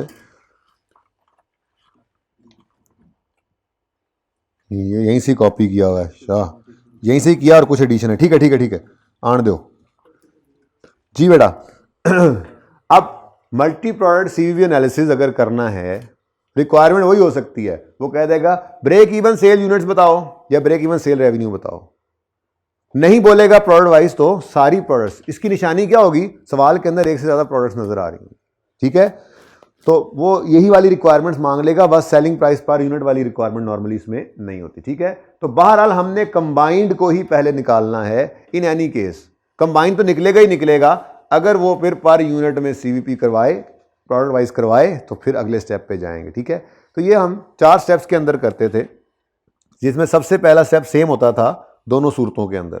सबसे पहला स्टेप क्या होता था जी, कंट्रीब्यूशन पर यूनिट निकालेंगे, नजर नहीं आ रहा, कंट्रीब्यूशन पर यूनिट निकालेंगे, ठीक है। हर प्रोडक्ट का कंट्रीब्यूशन पर यूनिट निकालना है, हर प्रोडक्ट का। क्या लिखा मैंने, अगर पर यूनिट ना निकल सके तो टोटल भी चल जाएगा, रुकना नहीं है। ये तो मैंने अब आपको आज काफी दफा कह दी बात, ठीक है ना, रुकना नहीं है, आपने चलते जाना है, ओके जी। मतलब देखो ना, परसेंटेजेस जो हैं, अब परसेंटेजेस था, मिसाल के तौर पे आपका कंट्रीब्यूशन पर यूनिट नहीं आया तो टोटल कंट्रीब्यूशन आ गया, फिर पर यूनिट की बेस पर रेशियो नहीं निकली, टोटल की बेस पे निकल आई। मसला क्या है, ठीक है। तो सबसे पहला काम क्या है, कंट्रीब्यूशन पर यूनिट निकालोगे हर प्रोडक्ट का, ठीक है। चाहे उसने सेल यूनिट्स मांगा है, चाहे उसने सेल्स रेवेन्यू मांगा है, पहला स्टेप सेम है, कंट्रीब्यूशन पर यूनिट हमें चाहिए, गॉट इट। उसके बाद जब कंट्रीब्यूशन पर यूनिट अलग अलग आ गया तो हमें तो बिजनेस का एक कंट्रीब्यूशन पर यूनिट चाहिए, या अगर आप से रेवेन्यू निकाल रहे हैं तो सीएस रेशियो निकालनी है, तो सीएस रेशियो हर एक की अलग अलग तो नहीं चाहिए, हमें तो एक सीएस रेशियो चाहिए, क्योंकि हमने पूरे बिजनेस के लिए ब्रेक इवन निकालना है, पूरे बिजनेस के लिए, प्रोडक्ट वाइज नहीं करना, कंबाइंड, ये पहली बात है। तो फिर हम क्या करते थे, हम कैलकुलेट करते थे एवरेज कंट्रीब्यूशन पर यूनिट, और अगर यूनिट्स मांगे हैं उसने तो कैलकुलेट करते थे average contribution per unit using sale quantity, या सेल क्वांटिटी की रेशियो भी देते थे। रेशियो मतलब ये, वो यूं भी कह सकता था 100 एक्स हैं और 200 वाई हैं, वो यूं भी कह सकता था एक्स और वाई 1:2 में बिकते हैं या बनते हैं। तो ये क्वांटिटी की रेशियो दे, ये टोटल क्वांटिटी दे, बात तो एक ही होती है, ठीक है ना। ये मैंने क्या बोला, एक्स और वाई 1000 एक्स तो 2000 वाई बिकते हैं, ये टोटल क्वांटिटी दे दी उसने। ऐसे भी कह सकता है कि एक्स और वाई 1:2 में बिकते हैं, और ठीक है। तो क्या करेंगे हम, स्टेप 1 कंट्रीब्यूशन ईच यूनिट का कंट्रीब्यूशन पर यूनिट निकालेंगे ईच प्रोडक्ट का, फिर उसको एवरेज आउट करेंगे। एवरेज कंट्रीब्यूशन पर यूनिट कैसे निकलेगा, टोटल कंट्रीब्यूशन कैसे निकलेगा, contribution per unit into total units, ठीक है। और total contribution of Y per unit जो ये निकला है, इसको टोटल यूनिट्स के साथ जो सवाल में गिवन होंगे, ठीक है। और अगर टोटल्स नहीं गिवन, कंट्रीब्यूशन वेट्स के साथ मल्टीप्लाई कर देंगे। अब मैं अज्यूम करता हूं थोड़ी देर के लिए मेरी टोटल प्रोडक्शन ही यही है, थोड़ी देर के लिए आसानी हो जाए जरा, ठीक है, कि मैं 1 यूनिट एक्स का बनाकर बेचूंगा, 2 यूनिट वाई के बनाकर बेचूंगा, ठीक है। अब मुझे क्या करना है, मुझे करना है कंट्रीब्यूशन एवरेज आउट, तो मैं करूंगा 20 × 1 plus 24 × 2 divided by 1 plus 3 plus 2, ठीक है ना। तो ये कंट्रीब्यूशन, यूनिट्स बढ़ाते जाओ आप। ये मैंने एग्जांपल में 1 2 रखे जरा यहाँ पे, ये एग्जांपल मैं कॉपी आपको देखा अभी यहाँ पे कॉपी हुआ पड़ा है, ये अभी तक वो रात वाला कॉपी, ये देखो अभी तक भी वो नहीं सिलेक्टेड था थोड़ी देर पहले, ठीक है ना। जब मैंने यहाँ पे एस्केप किया, ठीक है ना, यहीं से मैं कॉपी करके ले गया था। तो एग्जाम्पल वही है सेम जो आपकी क्लास में थी, ठीक है। तो स्टेप 1 ये आ रहा है आजकल यही, ठीक है ना, आ रहा है यही आजकल, आप देख लें उठाकर recent trend. Step 1 contribution per unit each product का निकालो, फिर उसको एवरेज करने के लिए क्या करोगे एवरेज करने के लिए सेल क्वांटिटी या सेल क्वांटिटी की रेशो भी चल जाएगी, ठीक है, दोनों ही यूज हो सकती है। मैंने इसी को कहा ये रेशो भी बन सकती है, यही रेशो क्या है तो यही क्वांटिटी भी बन सकती है, क्वांटिटी ज्यादा भी हो सकती है, उसी को रेशो बना लो, ठीक है। लेकिन क्वांटिटी गिवन हो तो क्वांटिटी यूज कर लो, ठीक है। अभी तो देखो, एक minute, total contribution of X 20 into 1, total contribution of Y 24 into 2, ये 1000 है तो 20 इंटू 1000 24 इंटू 2000। इधर देख लेना भाई, इधर देखा करना यार, अपना कोई ढूंढ रहा है था बाद में सर हम आगे निकल गए होते हैं जी। ये 5000 है तो ये 10000 है, जो यूनिट्स गिवन है तो 20 इंटू 5000 जमा 20 इंटू 10000 डिवाइड बाय 5000 जमा 10000, ठीक है ना। तो एवरेज करना है कंट्रीब्यूशन पर यूनिट को, कर लोगे ऐसे, नजर आ रहा है ये 20 जमा ये जितना भी ये 48 बन गया डिवाइड बाय 3 तो ये 22 यार ये 6-7 आ गया एवरेज कंट्रीब्यूशन पर यूनिट। अब जब मैं सारे बिजनेस की टोटल फिक्स कॉस्ट को डिवाइड करूंगा इस कंट्रीब्यूशन पर यूनिट से, एवरेज कंट्रीब्यूशन पर यूनिट से, तो ये सारे बिजनेस की ब्रेक इवन सेल यूनिट्स आ जाएंगे, जिसमें एक्स भी होगा वाई भी होगा। बस ये हमारा आंसर होगा, अनलेस के वो कह दे आगे बढ़ो और मुझे ये पर यूनिट भी करके दिखाओ। कह दिया था इस दफा उसने, अच्छा सॉरी आगे बढ़ गया था। तो sale units of company multi product के अंदर वो क्या कहता है, सेल यूनिट्स निकालो टू अर्न प्रॉफिट भी कह सकता है या टू ब्रेक इवन भी कह सकता है, ये दो ही काम है बस, ठीक है ना। तो अगर कहता है सिर्फ ब्रेक इवन निकालो तो क्या करोगे, टोटल फिक्स कॉस्ट ओवर ये वाला average contribution per unit. Total fix cost assume की थी हमने जी 5 लाख है मिसाल के तौर पे, तो डिवाइड बाय 22 यार यही वाला निकाल दोगे तो ये 22,000 यूनिट्स के लिए आपको करने हैं ब्रेक इवन के लिए। लेकिन ये कंबाइंड है, इसमें एक्स भी है और वाई भी है, ठीक है। और अगर ब्रेक इवन सेल्स कहे कि डिजायर्ड प्रॉफिट के लिए करना है तो इसी फॉर्मूला के अंदर क्या ऐड हो जाएगा वो मैंने नीचे नहीं लिखा हुआ, ठीक है। वो ये मैंने सिर्फ ऐड किया है फॉर्मूला यहाँ पे रात को बैठकर, लेकिन एग्जांपल वही चला रहा हूँ जो पहले लिखी हुई, ठीक है ना, समझ आती है बात की। अब यहां पर रुक गए, अगर वो कह दे नहीं जी ऐसे नहीं मजा आता, आप जरा, हाँ दिल नहीं मेरा मुतमिन हुआ, आप जरा ये 22,056 में से कितना एक्स और कितना वाई, तो अगर हमने ऊपर यूनिट्स को यूज किया है और यूनिट्स निकाल रहे थे, जो कंट्रीब्यूशन पर यूनिट निकालते हुए अगर आपने यूनिट्स यूज किए हैं ना, तो फिर यहां पर भी यूनिट्स को ही बेस करते हुए एलोकेट करो। और अगर रुपीज यूज करेंगे अगले हिस्से में तो फिर नीचे भी रेवेन्यू यूज करेंगे, ठीक है ना। तो प्रोडक्ट वाइज अगर सेल यूनिट्स निकालने हैं, रिक्वायर्ड अगर रिक्वायर्ड है तो यूजिंग यूनिट्स क्या करोगे, इस 22,056 को आप कहोगे 1/3 और 2/3 करके बांट दोगे, ठीक है। ये थोड़ा रिवाइज करते हुए टाइम लगा, लेकिन आप एकदम से कंफर्टेबल हैं, बस इतना सही था। ये सी भी खत्म होने लगा, यहाँ पे सी भी खत्म होने लगा। तो आज ये इस आखिरी क्लास का मकसद ही यही था कि यार कुछ नहीं किया हमने, बस इतना सा काम था, बस थोड़ा सा सीएम इतनी सी है, बस ऐसे ही आप लोग परेशान थे, डर रहे थे। अब बस इसमें से 60-70 नंबर लेने हैं आप हर सवाल में से, और वो मुमकिन है।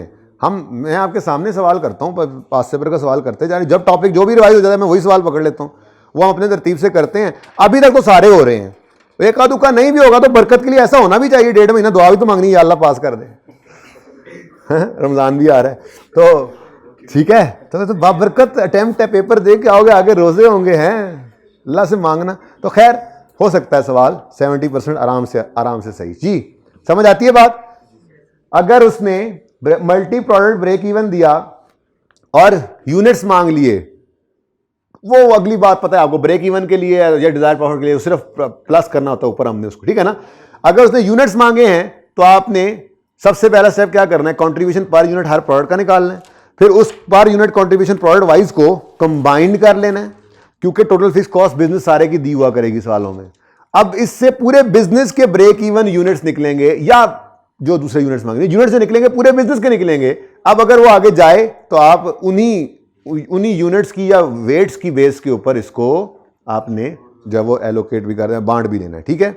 और अगर वो कह दे कि आपने सीवीपी एनालिसिस में मुझे सेल्स रेवेन्यू निकाल के देना है, तो सेल्स रेवेन्यू का फॉर्मूला क्या होता है मेरे दोस्त, सोना नहीं है बस, अब तो सोने का टाइम, तो जागने का टाइम। बस एक सवाल करके छुट्टी देता हूँ फिर, ठीक है ना, छुट्टी देता हूँ 15 मिनट की, 20 मिनट की अच्छी ब्रेक करते हैं, फिर जोहर से पहले तक एक घंटा सवा घंटा पढ़ना होगा, ज़्यादा टाइम मान रहा है। चलो कोई बात नहीं, कोई बात नहीं, वो देखते हैं। हाँ जाग गया, जाग गया, टोटल ब्रेक का नाम ही सुनते जाग गया। अच्छा अगर बोझ लग रहा है तो मैं यहाँ ब्रेक कर देता हूँ। ये ना असल में ऐसे कंक्लूड नहीं होगा, ये बड़ा ना ऐसे समराइज हो रहा है, थोड़ी सी हिम्मत करें, समराइज हो जाएगा। सवाल पूरा नहीं भी होगा तो फिर हम वो ब्रेक लगा सकते हैं, पर इसको समराइज तो कर लें, ठीक है। अगर वो सेल रेवेन्यू रुपीज में मांग लेता है तो पहला स्टेप वही है भाई, अगर आप वैसे आपको फिक्स कॉस्ट को डिवाइड करना होता है सीएस रेशियो से, ये सीखा हुआ है ना, फिक्स कॉस्ट डिवाइड करते हैं सीएस रेशियो से, सीएस रेशियो से, यूनिट्स के लिए कंट्रीब्यूशन पर यूनिट और रुपीज के लिए सीएस रेशियो से। ये एक तरतीब इसीलिए यहां से ये बना लेती थी ताकि वहां पे भी यही चलती रहे और नई चीज ना लगे, इसलिए मैंने यूनिट्स वाला आज लिखा ही नहीं, ठीक है ना। अब सीएस रेशियो भी तो कंट्रीब्यूशन ओवर सेल है, तो कंट्रीब्यूशन ओवर सेल तो फिर भी करना है, इसका मतलब पहला स्टेप तो यहां पे भी वही है, contribution per unit each product का निकालेंगे। अगर पर यूनिट ना निकल सके तो टोटल भी चल जाएगा। शुक्र है उर्दू सही लिखी है मैंने, जिस वक्त मैं बैठा लिख रहा था ना।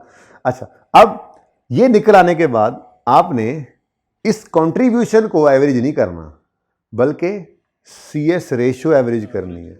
अब वो सीएस रेशियो कैसे निकलेगी, 20/50, ठीक है, मतलब 20/50 करनी है ना। लेकिन इसकी बेस क्या बनानी है हमने, सीएम रेशियो बनाने के लिए हमने इसको यूनिट्स के साथ मल्टीप्लाई करके टोटल में ले जाना है।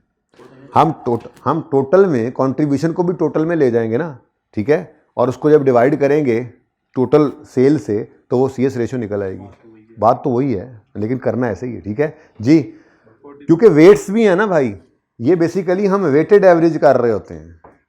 ये जो हम एवरेज आउट करते हैं ना, तो इसके अंदर जरा ध्यान रखना होता है। देखो यहाँ पे भी तो हमने क्वांटिटी को मलहूजे खातिर रखा था, तो यहाँ पे भी क्वांटिटी को मलहूजे खातिर रखना है, ठीक है। अच्छा जी सुने, टोटल कंट्रीब्यूशन ऑफ एक्स, तो 20 इंटू एक्स एक ही है, मैंने जरा छोटी फिगर रखी थी, 1000 होता तो 1000 ले लेते, ठीक है। तो 20 इंटू 1, 24 इंटू 2 डिवाइडेड बाय, हाँ यहाँ अब यूनिट्स नहीं लिए ना, ठीक है, यहाँ पे क्या ले रहे हैं हम, सेल रेवेन्यू। तो 50 और 120, 50 प्लस 120 यही बनता था ना, ठीक है। ये हमारे पास एवरेज सीएस रेशियो आ गई थी, ठीक है। अब आप वेरीफाई करें, हम आगे चल रहे हैं, ठीक है जी।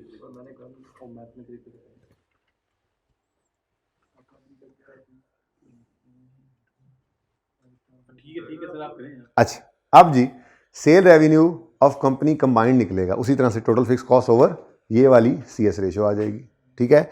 अब ये सीएस रेशियो यूज करके ये हमारे पास ब्रेक इवन सेल्स रेवेन्यू निकला है, ठीक है। अगर डिजायर्ड प्रॉफिट आ जाए तो वो भी ऐड कर सकते हैं, ठीक है। ये मैंने पहले दिन ये नहीं लिखा था, सिर्फ एक फॉर्मूला लिखा था, लेकिन ये रात को बस ये ऐड किया ताकि आपको पता हो, ठीक है ना। ये फर्क सिर्फ ये आना है, ओके। जाग के बैठे, जाग के बैठे, हिम्मत करें थोड़ी सी, अब थोड़ी सी हिम्मत करनी है अब, ठीक है। अब जागते रहना, 3:30 रहना। ये जनाब ब्रेक इवन सेल्स आ गई। अब इसको अगर प्रोडक्ट वाइज तोड़ना है, तो अब जब तोड़ना है तो यूनिट्स के यूजिंग रेवेन्यू की जगह मैंने यूनिट्स रेवेन्यू लिख दिया। देखो ना अब रात का टाइम ये तो चलता है ना, वहां लिखा था ना यूजिंग यूनिट्स, और यहाँ पे यूजिंग रेवेन्यू लिखना, तो मैंने लिख दिया यूनिट्स रेवेन्यू, यूजिंग रेवेन्यू, ठीक है। अब रेवेन्यू कहाँ है, ये रेवेन्यू है, ये 50 बार यूनिट नहीं, टोटल में टोटल ही लेना है, ठीक है। जो यहाँ पे निकला है यार भाई, लेना यार, सब्र कर जो, ठीक है। ये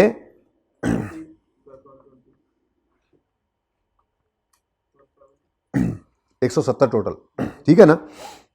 तो 50/170 और 120/170, यानी अगर आपने एवरेज की बेस यूनिट्स निकालने थे तो कंट्रीब्यूशन पर यूनिट ने की को एवरेज किया, उसको तोड़ते हुए भी यूनिट्स ही यूज किए।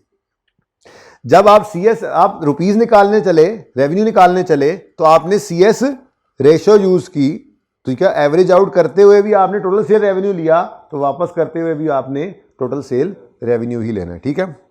तो ये जी आपका मल्टी प्रोडक्ट ब्रेक इवन है। इतना तो कुछ नजर नहीं आना, चलो ये तो देख लो। ये आमने सामने इसलिए रखे गए हैं ताकि आपको ये पता लग सके कि यूनिट्स में मांगे और रुपीज में मांगे तो कितना फर्क है, सिर्फ इतना सा फर्क है, सिर्फ इतना सा। यहाँ पे एवरेज आउट करते हुए यूनिट्स लेने हैं और तोड़ते हुए भी यूनिट्स। यहाँ पे सीएम रेशियो एवरेज निकालनी है, तो ये सीएम रेशियो निकली है, ये देखो, ये देखो, ये देखो, कंट्रीब्यूशन टोटल, लेकिन टोटल में contribution over sales, contribution over sales X और वाई, ठीक है। उसके बाद आगे सवाल वैसा ही है और फिर इसको तोड़ लें। जी स्टूडेंट, बिजनेस की सेल्स निकालनी है तो जिस तरह फर्स्ट सिनेरियो आपने बताया उसमें यूनिट्स तो निकाल ही नहीं है, तो सेल प्राइस में डेटा करके ऐड नहीं कर सकते? बेटा कर सकते हैं, लेकिन अगर वो ये वाला ना मांगे, वो ये वाला मांगे, डाटा ऐसा हो, हमने तो सिचुएशन देखनी है ना। आज वाले सवाल में तुम ऐसा करके देख लेना। हाँ जी, अगर वो सेल रेवेन्यू मांगे तो इधर ही जाओ, सेल रेवेन्यू मांगेगा तो इससे हो ही जाएगा सवाल, ठीक है ना। वो मैंने इसीलिए तो आज फॉर्मूला लिखा नहीं, हालांकि पहले दिन लिखा था। अगर आपने ब्रेक इवन यूनिट्स निकाले हैं तो into cell price per unit करेंगे तो आपके पास आ जाएगा, रेवेन्यू आ जाएगा। मसला तो कोई नहीं, ऐसे हो सकता है। वो सीएमए के अंदर तो मैंने कई बार बताया कि एक सवाल करने के कई तरीके हैं, लेकिन ये बता देगा आपको जो आप सोच रहे हैं, सवाल नहीं होगा। इसलिए जब कभी वो यूनिट्स मांगे तो आप कंट्रीब्यूशन पर यूनिट वाला फार्मूला लगाया करो, ये ऊपर वाला, और अगर वो रेवेन्यू मांगे तो CS रेशियो लगा लिया करो। इससे सेफ हो जाओगे आप, काफ़ी हद तक मसले मसाइल आपके ज़रा कम हो जाएंगे। भाई कितना टाइम हो गया?